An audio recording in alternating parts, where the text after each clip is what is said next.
exposição bíblica do Sermão do Monte. Todos acharam? Mateus capítulo 6. Nós vamos ler dos versos de número 2 ao 4. Quando, pois, deres esmola, não toques trombeta diante de ti, como fazem os hipócritas, nas sinagogas e nas ruas, para serem glorificados pelos homens. Em verdade vos digo que eles já receberam a recompensa, o galardão. Tu, porém, ao dares a esmola, ignore a tua mão direita, a tua mão esquerda, o que faz a tua mão direita, para que a tua esmola fique em secreto, e teu Pai, que vê em secreto, te recompensará. Vamos orar. Querido e eterno Deus, graças te dou, Senhor, pelo privilégio que nos deste de nos reunirmos neste domingo em torno da tua palavra. Muito obrigado por esse dia festivo, o Dia dos Pais, o dia em que comemoramos a existência de nossos pais. Muito obrigado, Senhor, pela vida de cada pai dessa igreja.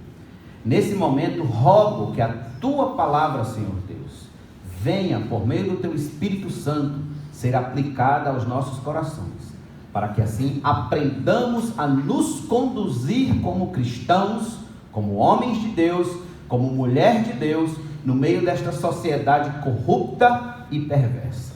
Ajuda-nos, Senhor, pois sem o teu auxílio nós estamos perdidos. Em nome de Jesus nós te agradecemos, fala conosco e todos nós digamos amém. Amém. Que a tua esmola fique em secreto. Você já deu esmola?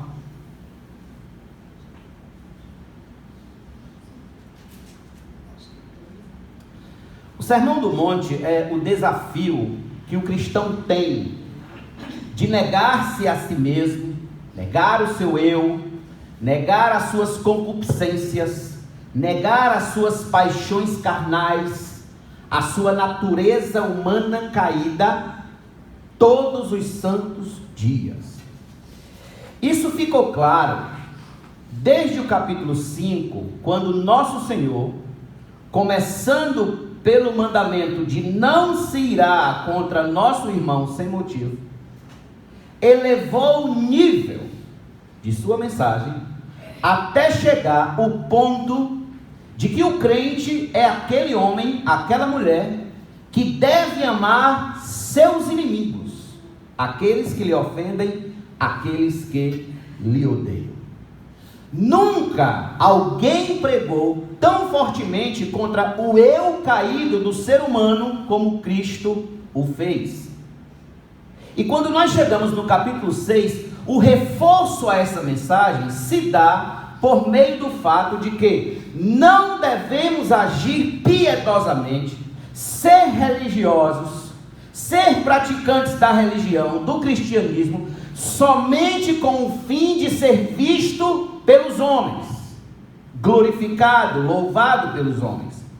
Cristo, aqui no capítulo 6, ele vai atacar diretamente o desejo humano que todos nós nutrimos de sermos louvados, glorificados, admirados, ainda que usemos de atitudes que deveriam render tão somente louvor e glória a Deus Pai. Como já vimos no versículo 1, domingo passado, o versículo 1 é a introdução da primeira parte geral do capítulo 6, que vai do verso 1 ao verso de número 18, onde Cristo trata da vida piedosa, da justiça que o crente deve praticar em suas ações públicas. A porção que lemos agora é a porção que faz parte de 3 ilustrações que Cristo usa para expressar o porquê não devemos buscar o louvor dos homens, a glória dos homens, a admiração dos homens. Observe, hoje veremos a primeira ilustração que ele nos traz. Por Por que veremos essa primeira ilustração?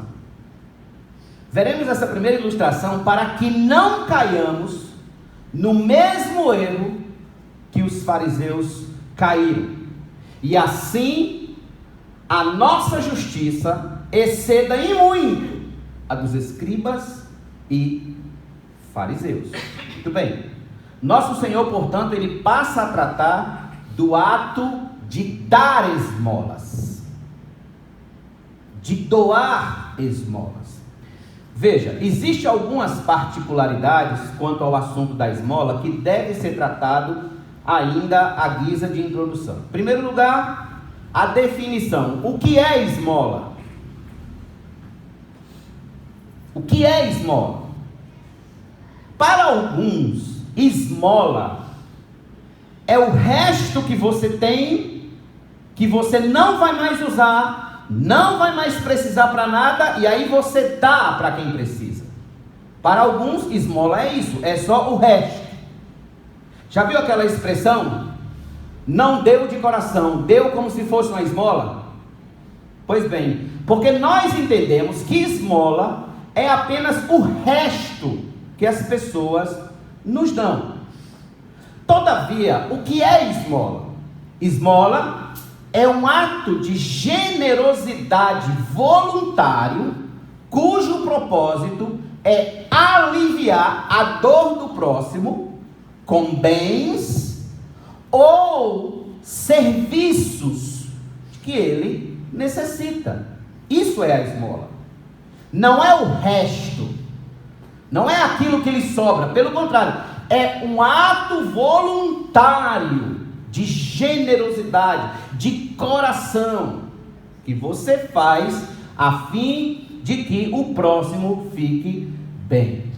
Daí nós falarmos que esse termo, esmola, tem sofrido muito desgastes, devido ao quê? O nosso coração corrupto e perverso. Vez por outras, atacamos alguém, chamando aquela pessoa de esmoléu. Já chamou alguém de esmoléu? É um esmoléu. Como se necessitar de uma esmola gerasse uma indignidade na essência do caráter da pessoa. Isso não tem nada a ver. Esmola não é resto. No entanto, meus irmãos, a visão bíblica, na visão bíblica, a esmola, ela não passa de um socorro que você presta ao próximo, cumprindo assim qual o mandamento? Amar o próximo como a si mesmo. Estamos entendendo o que é esmola? A partir de hoje ninguém vai mais ver esmola como restos. Tudo certo? Muito bem. Segundo lugar, ainda à guisa de introdução, a esmola, ela é praticada como ato de caridade por várias religiões e seitas do mundo. Os muçulmanos praticam o ato de dar esmola, os espíritas praticam o ato de dar esmola, os católicos romanos praticam o ato de dar esmola, o budismo pratica o ato de dar esmolas. Inúmeras, portanto, são as seitas que praticam o ato de dar esmolas a fim de conseguir alguma coisa com isso: salvação, remissão de pecado, se transformar em espírito de luz, e por aí vai.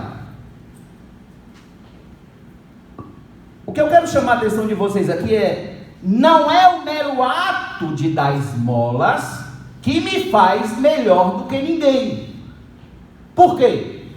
Porque os fariseus também davam esmolas, os muçulmanos também dão esmola, os católicos também dão esmola. Então não é o ato de eu dar esmolas a ajudar os necessitados que isso me faz melhor do que ninguém.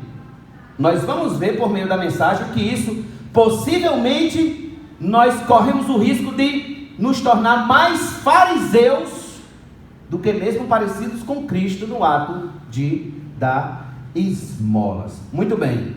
Terceiro lugar, sobre a esmola, é que o Antigo Testamento ensina largamente sobre a generosidade de dar esmolas. Por exemplo, abra sua Bíblia comigo em Deuteronômio, capítulo 15. Ponha o dedo aí no livro de Mateus e vá para Deuteronômio, capítulo 15. Nós vamos ler 3 textos rapidinhos. Deuteronômio é o 5º livro da Bíblia. Você vem de Gênesis, aí vem Gênesis, Êxodo, vem subindo, Levítico, Números, Deuteronômio. Deuteronômio 15, versículo 11. Olha que coisa interessante nós temos aqui na revelação bíblica. Deuteronômio 15, 11. Inclusive, isso vai diretamente contra a teoria comunista. Pois nunca deixará de haver pobres na terra. Por isso eu te ordeno: livremente abrirás a mão para o teu irmão, para o necessitado, para o pobre na tua terra. Nunca deixará de haver pobre. Aliás, aonde se estabelece o comunismo, aí é que fica todo mundo pobre. Abra sua Bíblia agora no Salmo de número 41. Salmo de número 41.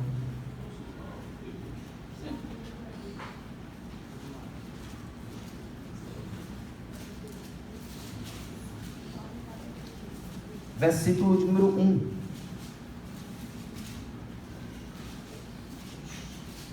Bem-aventurado o que acode ao necessitado, o Senhor o livra no dia do mal. Bem-aventurado o que acode ao necessitado. Agora dê um passo comigo, por favor, para Provérbios, capítulo de número 19, versículo de número 17. Provérbios 19, verso de número 17. Nós estamos vendo como era tratada a esmola, o ato de generosidade, de doar, de ajudar as pessoas no Antigo Testamento. Quem se compadece do pobre, ao Senhor empresta, e este lhe paga o seu benefício. Quem se compadece do pobre? Veja, a grande mensagem pregada por todo o Antigo Testamento é de que nós deveríamos ser generosos e doadores, pessoas que socorrem, que ajudam. Aqui, meus irmãos, nós temos algo interessante. A grande mensagem pregada pelos teólogos liberais ou pelos cristãos marxistas dos dias atuais, de que o Deus do Antigo Testamento é um Deus carrasco, sem amor, como assim prega hoje um pastor muito famoso do Ceará, que é de São Paulo, que mora em São Paulo, o pastor Ricardo Gondim, que Deus, o Deus do Antigo Testamento é um Deus carrasco. Muito bem, essa mensagem ela é quebrada, ela quebra na emenda, quando lemos textos que mostram o quanto Deus se importa, se preocupa com os pobres, o quanto Deus se importa com as pessoas mais necessitadas. Portanto, tendo tratado dessas particularidades, ok? Do ato de dar esmolas, nós vamos considerar a partir de agora o que nosso Senhor nos traz sobre como doar esmolas de uma forma que Deus seja glorificado, que Deus seja louvado. Então, em primeiro lugar, glorifica a Deus o fato de quê? De que devemos dar esmolas. O que glorifica a Deus? Glorifica a Deus, em primeiro lugar, o fato de que devemos ser generosos, doadores, dar esmolas, ajudar os necessitados. Vamos voltar agora para Mateus, capítulo número 6,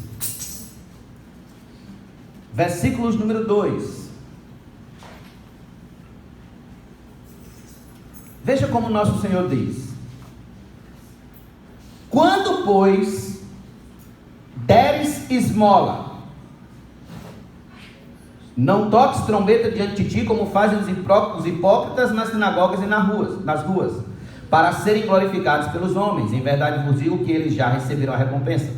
Olha como Jesus começa o versículo: quando, pois, deres esmola. Atente para isso aqui. Cristo tem por certo que seus discípulos continuarão com essa santa prática, essa piedosa prática de dar esmolas, de ajudar aos mais necessitados com seus bens ou serviços, até que assim o Senhor o venha. Nosso Senhor aqui, ele tem o cuidado de dizer quando, pois, der esmolas. Jesus não disse se, pois, der esmola.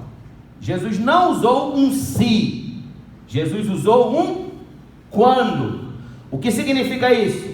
O quando é a certeza de que os cristãos continuarão com aquela boa prática, com aquela santa prática. Por que Jesus ele não usou um se? Por que Jesus não disse se deres esmola? Porque sendo conhecedor da nossa natureza humana, caída, egoísta, egocêntrica, materialista, ele sabia que se deixasse por nossa boa vontade ajudar o próximo, socorrer aos necessitados, jamais chegaríamos a ajudar os mais pobres com a genuína motivação bíblica. Por quê? Por causa da nossa natureza humana caída, egoísta, egocêntrica e materialista. Quer um quadro da natureza humana? Quer ver como é a natureza humana? Abra sua Bíblia comigo em Romanos capítulo 1, por favor. Olha o que Paulo diz sobre o que é a natureza humana. Veja, Romanos capítulo 1, dos versos 28 ao 31. Romanos 1, 28 ao 31. E por haverem desprezado o conhecimento de Deus, o próprio Deus os entregou a uma disposição mental reprovável para praticarem coisas inconvenientes. Olha a natureza humana, cheia de toda injustiça, malícia, avareza e maldade, possuídos de inveja, homicídio, contenda, dolo e malignidade, sendo difamadores, caluniadores, aborrecidos de Deus, insolentes, soberbos, presunçosos, inventores de males, desobedientes aos pais, insensatos, pérfidos, sem afeição natural e sem misericórdia. Aqui está o verdadeiro quadro da nossa natureza humana. E quando Paulo escreve a Timóteo, capítulo 3, Paulo vai dizer o seguinte, que nos últimos tempos, nos últimos dias, aconteceria o seguinte. Abra sua Bíblia em 2 Timóteo capítulo 3. Se quiser acompanhar, por favor, venha comigo para 2 Timóteo capítulo 3, versos 1 e 2. 2 Timóteo 3, versos 1 e 2.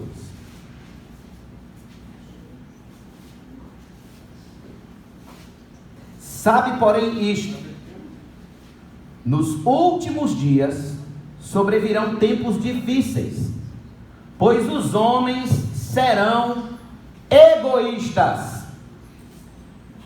Pois os homens, olha isso que Paulo diz: egoístas, avarentos, jactanciosos, arrogantes, e por aí ele vai. Nos últimos tempos. Quais são os últimos tempos? Os últimos tempos é entre a primeira vinda de Cristo e a segunda vinda de Cristo. Nós estamos nos últimos tempos. E aí eu pergunto a vocês, olhando assim o quadro geral da natureza humana caída, me respondam, melhor, respondam para vocês: por que há tanta gente passando fome no mundo? Por que há filhos que abandonam seus pais nos asilos? Por que a África, ainda hoje, em pleno século XXI, sofre com a fome e com doenças incuráveis? Porque se gasta mais para ir pesquisar em outros planetas, em busca de vida, de água, de qualquer outra coisa, e pouco se gasta com as misérias reais espalhadas pelo globo terrestre. Por quê? Porque a seca mata há muitos e muitos anos no Nordeste brasileiro. Por quê? Resposta: natureza humana caída em pecado, sem afeição à dor alheia, sem misericórdia, como Paulo disse aqui, egoísta, egocêntrica, materialista. Vivemos a sociedade sanguessuga, só é me dá, me dá, me dá, quero e quero. Nós somos a sociedade que só sabe orar dizendo: Pai Nosso.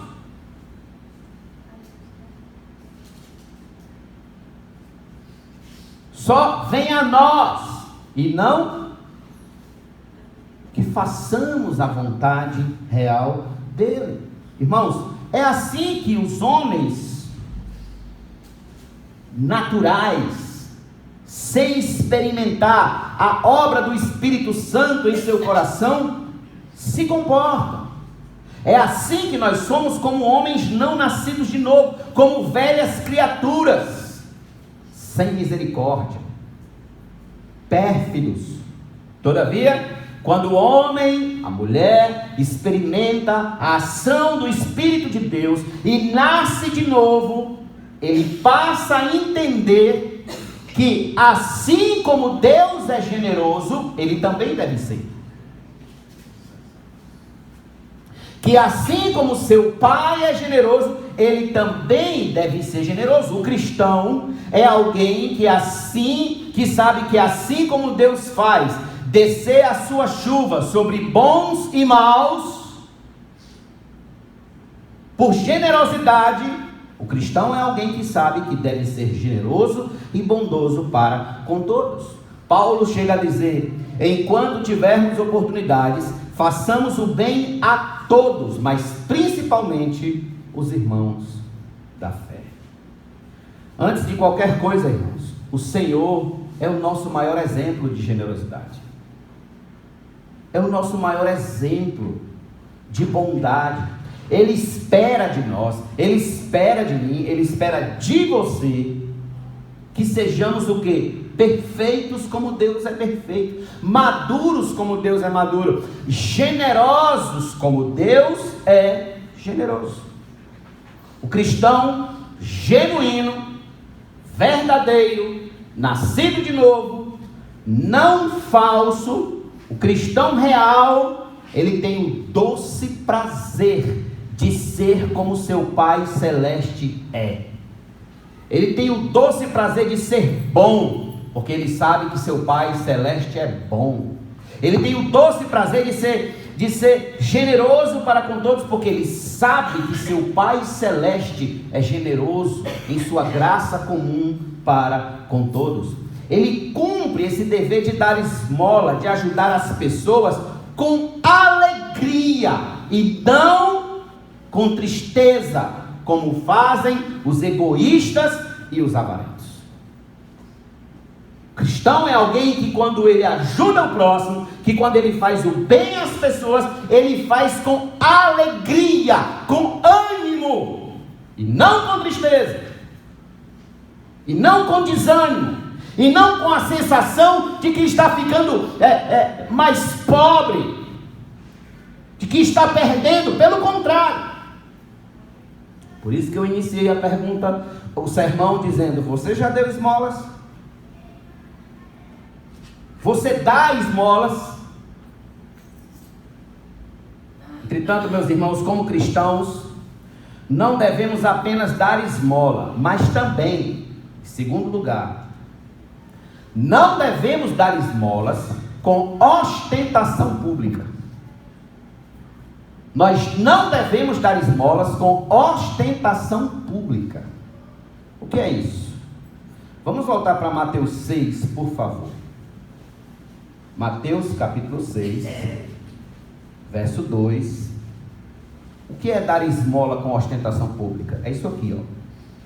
Quando, pois, deres esmola, não toques trombeta diante de ti, como fazem os hipócritas nas sinagogas e nas ruas, para serem glorificados pelos homens. Em verdade vos digo que eles já receberam a recompensa. Aqui está: quando, pois, deres esmolas, não toque trombeta diante de ti. Os hipócritas, ouça isso, são aqueles que fazem do ato de bondade, do ato de caridade, somente para serem glorificados pelos homens e nada mais. Os fariseus, eles usavam do ato piedoso para palco de ostentação pública, somente em busca de ser admirado pelos homens, glorificado pelos homens.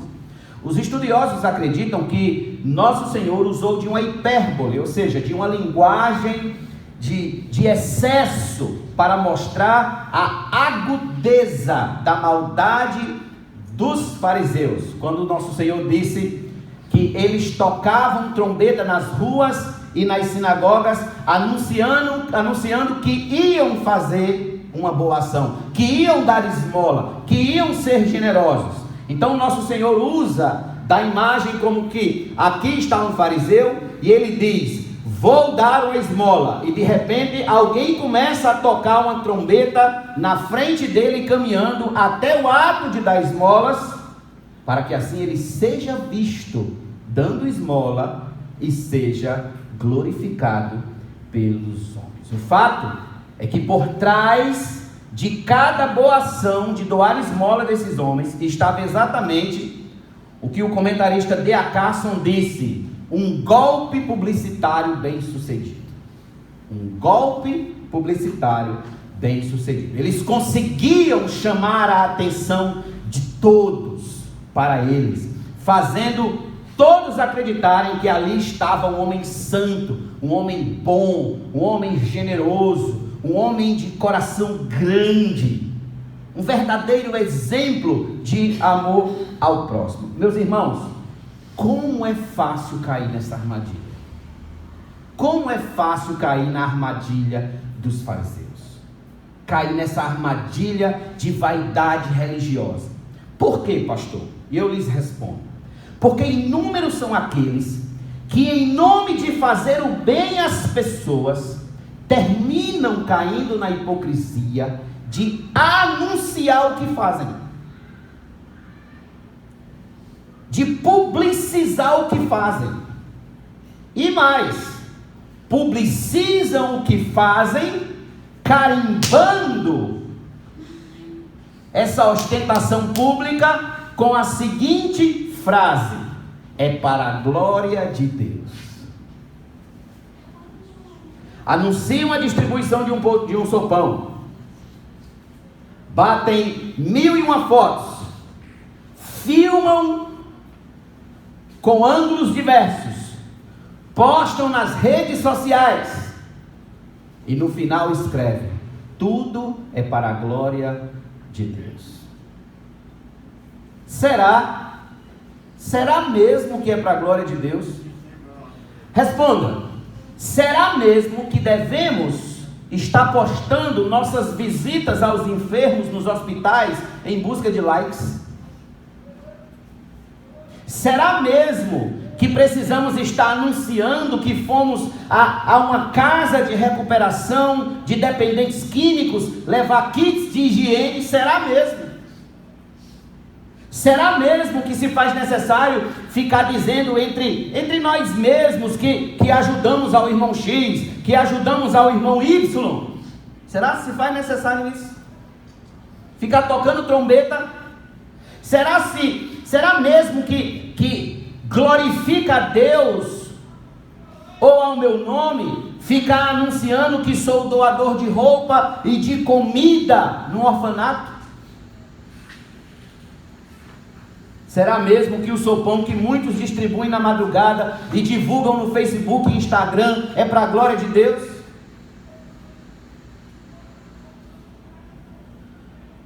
Porque se for para a glória de Deus, Deus está sabendo. Agora, se for para a minha própria glória, eu vou mostrar. Eu vou tocar trombeta. Eu vou anunciar que eu fiz. Por que, meus irmãos, nós não devemos agir assim? Por causa disso aqui. Volte a Mateus 6, versículo 2, parte B do versículo.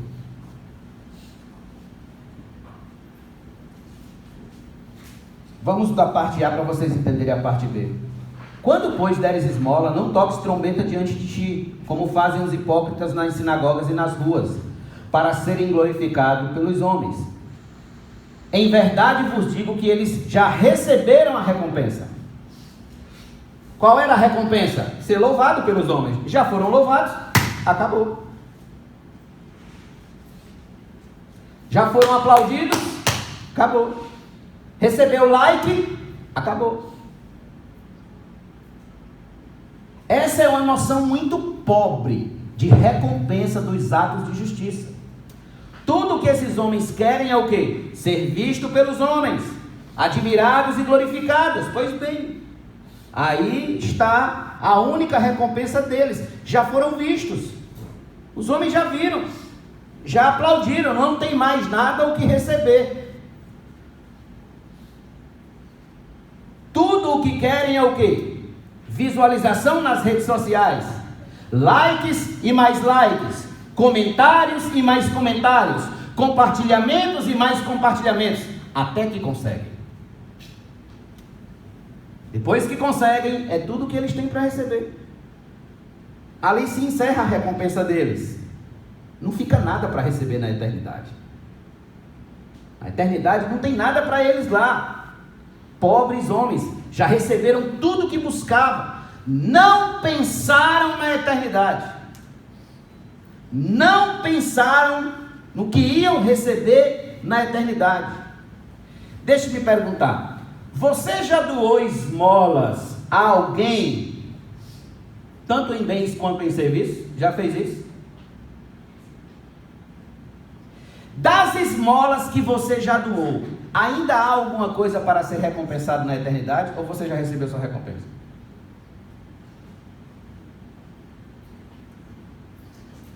Pense um pouco. Preste atenção. Aqui está, meus irmãos, um grande diferencial entre o cristão verdadeiro e o cristão falso. É que o cristão verdadeiro, ele tem seus olhos voltados para a eternidade.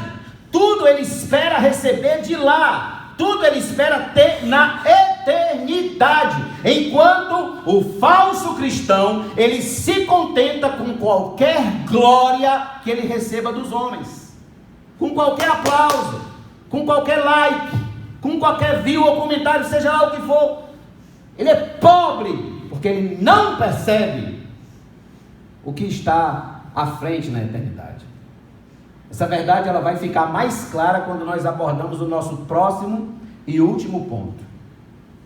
Terceiro e último lugar, devemos dar esmola em secreto, inclusive de nós mesmos. Eu vou repetir isso aqui. Devemos dar esmolas, ser doadores, abençoadores, em secreto, em segredo, inclusive de nós mesmos. Foi Jesus que ensinou isso. Volte a Mateus 6 comigo, por favor. Versos 3 e 4. Nosso Senhor agora vai fazer o contraponto. E ele diz: tu, porém, ao dares esmola, ao dares a esmola, ignore a tua mão esquerda o que faz a tua mão direita, para que a tua esmola fique em secreto. Só até aí. Veja só. Ignore a tua mão esquerda o que faz a tua mão direita. Cristo nos desafia aqui não apenas a não anunciar publicamente aquilo que nós fizemos pelos outros, mas também esconder até de nós mesmos o bom ato que praticamos em ajudar o próximo. A mão direita é comumente a nossa mão mais forte. Temos algum canhoto aqui? Alguém que escreve com a mão esquerda, joga bola com o pé esquerdo? Acho que não, todos são destros, né? Tudo bem. A mão direita é comumente a mão forte, é a nossa mão de atividade, é a mão que age.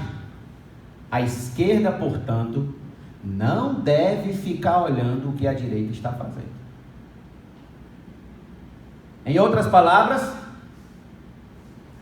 não devemos contar a outras pessoas o bem que fizemos, mas em certo sentido, não devemos dizer nem a nós mesmos. Não diga nem para você mesmo. Nosso Senhor aqui, irmão, está nos livrando de quê? De um coração cuja soberba está calada lá dentro. Está lá dentro, existindo lá dentro. Aquela soberba de nos acharmos melhor do que os outros, porque fizemos uma doação. Eu não preciso nem dizer para ninguém, sabe? Inúmeras vezes, irmão, nos pegamos conversando com nós mesmos, pensando e dizendo o seguinte: você só conversando com você mesmo, eu fiz isso, fiz aquilo outro, fiz aquilo outro, olha aquilo que eu fiz. Isso você dizendo para si mesmo. Olha aquele ato que eu fiz. Mas será possível que ninguém vai perceber o que eu fiz? Será possível que ninguém vai se dar conta do quão bom eu sou, da minha bondade? Aqui é aquele momento que devemos nos desvencilhar, nos afastar, abandonar aquele caderninho particular de anotações de boas obras que a gente faz. Todos nós temos um caderninho de anotações de boas obras que a gente já fez, de quem a gente ajuda. Basta que a pessoa haja com certo tom de ingratidão, e lá no nosso coração a gente está dizendo: nem lembra o que eu fiz por ela. Quem não deve lembrar é você, eu. A gente aqui não deve lembrar. É isso que Cristo está dizendo. Mão esquerda não deve saber o que a direita está fazendo. Portanto, meus amados, não é cabível a um cristão que ele fique anotando o que ele fez de bom a X ou a Y. Ele deve ignorar para ele mesmo esses atos. Por quê? Porque do contrário, ele está se igualando a quem? Aos fariseus, aos hipócritas. Ele está lá se orgulhando do bem que ele fez, mas não para a glória de Deus, tão somente para a sua própria glória. Está se auto-louvando, se auto-glorificando. Essa era a soberba dos fariseus. Esse era o problema do coração deles. Eles se achavam melhores do que as outras pessoas. Eles se achavam melhores que os demais homens. Todos viam a eles dando esmola. Então eles se achavam melhores, porque todos viam eles dando esmola nas ruas ou nas sinagogas. E quando eles oravam, eles agradeciam particularmente a Deus por não serem como os demais homens. Já pensou isso? Abra sua Bíblia comigo em Lucas 18. Lucas 18. Olha a oração de um fariseu. Lucas 18. Verso de número 9 a 12. Na oração do fariseu só cabia ele. Não cabia ele e Deus, ou ele e o próximo, só cabia ele. Lucas 18, verso 9 ao 12.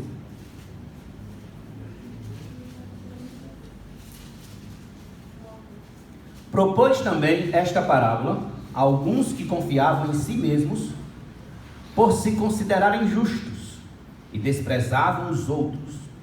2 homens subiram ao templo com o propósito de orar, um fariseu e o outro publicano. O fariseu, posto em pé, orava de si, para si mesmo, desta forma: ó Deus, graças te dou, porque não sou como os demais homens, roubadores, injustos e adúlteros, nem ainda como este publicano.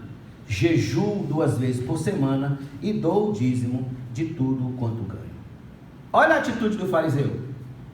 Ele orava e falava consigo mesmo: graças te dou, ó Deus. Era isso que ele falava de si para si mesmo, porque não sou como os demais homens. Ele falava isso em seu próprio coração, porque não sou como os demais homens. Essa é a espécie de orgulho que nós devemos ter cuidado, de manter aqueles registros de nossas boas obras, de nossos bons atos de esmola, para se achar melhor que os outros homens. Eu sou melhor que fulano, eu ajudo os pobres, eu sou melhor que Beltrano, eu faço doações. E a gente cai no mesmo pecado do farisaísmo. O farisaísmo é detectado automaticamente em nossos corações. Aqui, meus amados irmãos, está a grande batalha que devemos travar contra nosso velho eu. Devemos lutar contra toda e qualquer forma de autoglorificação, quer seja vindo das pessoas que nos cercam, quer seja vinda de nós mesmos, das nossas próprias anotações. Só assim a nossa esmola ficará em secreto. Quando é que a nossa esmola ficará em secreto? Quando nem eu mesmo souber. Quando somente Deus o souber. Quando somente Ele registrar isso que eu fiz. E Deus será glorificado justamente aonde? Em nossa esmola em secreto. E Deus sendo glorificado em nossa esmola em secreto, o que é que vai se cumprir? Se cumprir a promessa que Ele fez. Qual foi a promessa que Deus fez àqueles que dão esmolas em secreto? Aqueles a quem mantém a disciplina e a vigilância para que a sua mão esquerda não veja o que a direita está fazendo. Qual é a recompensa que Deus tem para essas pessoas? Vamos voltar para, por favor, Mateus 6. Qual é a promessa que Deus tem? Olha a promessa. A parte B do versículo 4. E teu Pai, que vê em secreto, te recompensará. Essa é a promessa. E teu Pai, que vê em secreto, te recompensará. Se tão somente lermos mais no final do versículo 4, logo estaremos desapegados da ideia de ser louvados pelos homens e bem mais apegados ao fato de que a melhor recompensa é a que vem de Deus, aqui e na eternidade. Amados, Deus está vendo tudo o que fazemos em secreto, inclusive as coisas boas, inclusive os atos de bondade. Ele recompensará conforme a sua terna misericórdia, e todos os nossos atos serão valorizados quando bons e repugnados quando maus. Por isso que o Dr. Martin Lloyd Jones disse: de tudo quanto tivermos feito, coisa alguma será esquecida, e nossas menores ações serão lembradas por nosso Pai. As suas menores ações, Deus há de relembrar. Devemos confiar e esperar a recompensa de quem? Dos homens?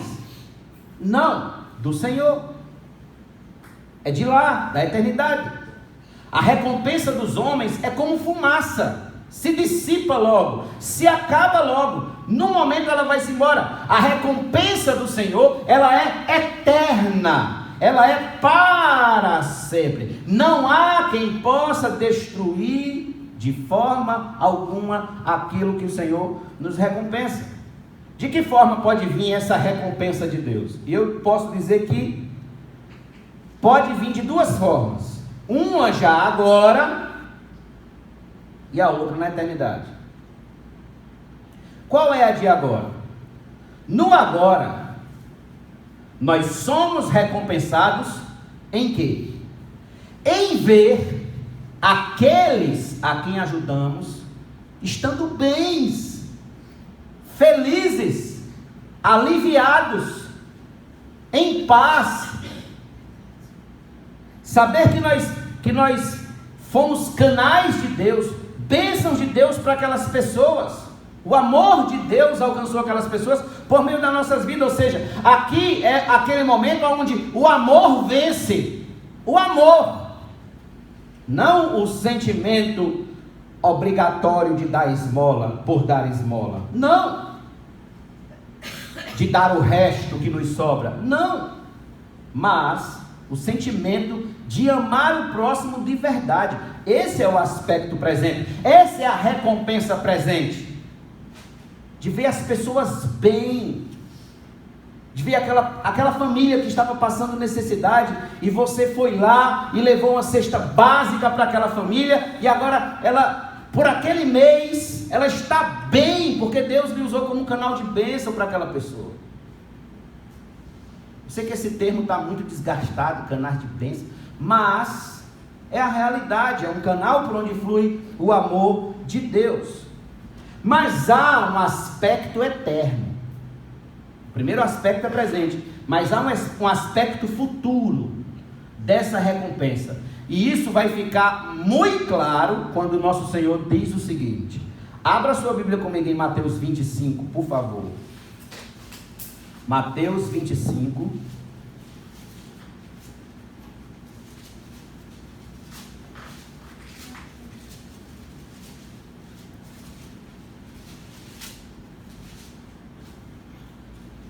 Verso de número 37 a 40.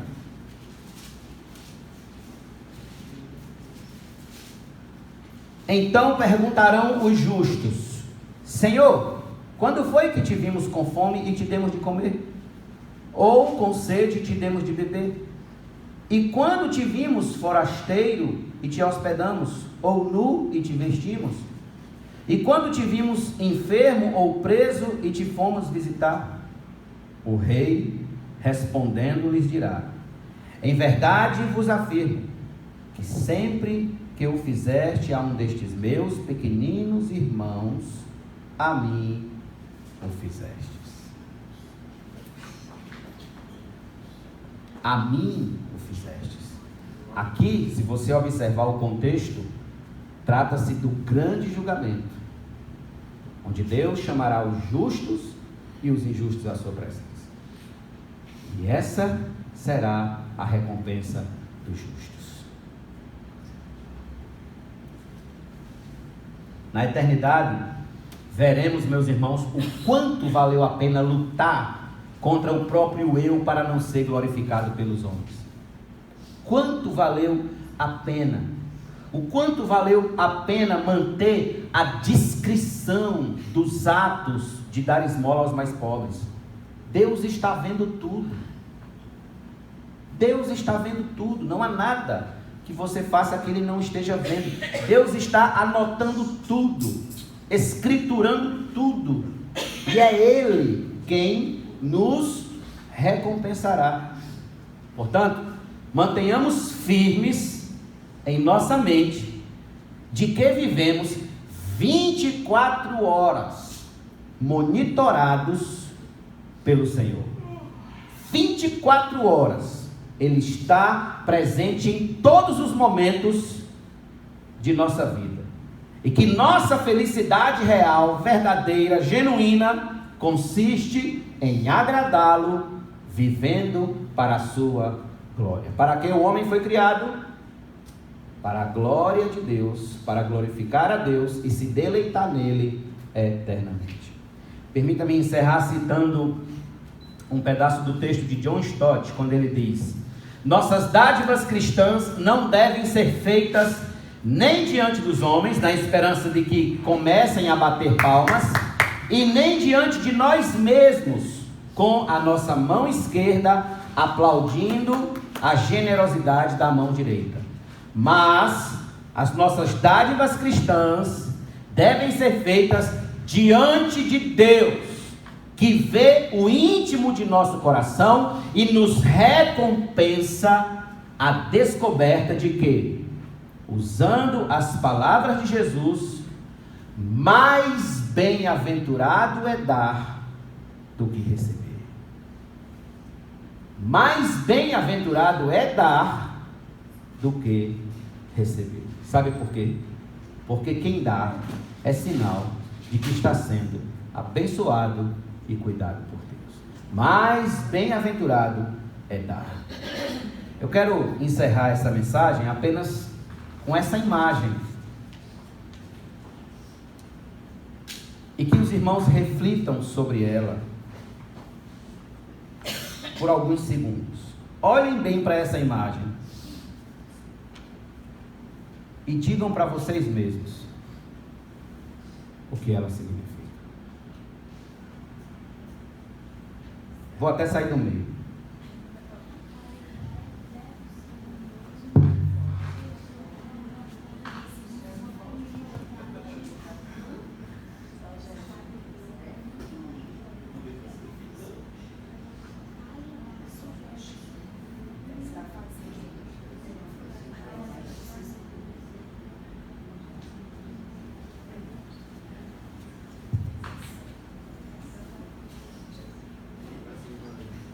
Preciso dizer mais alguma coisa?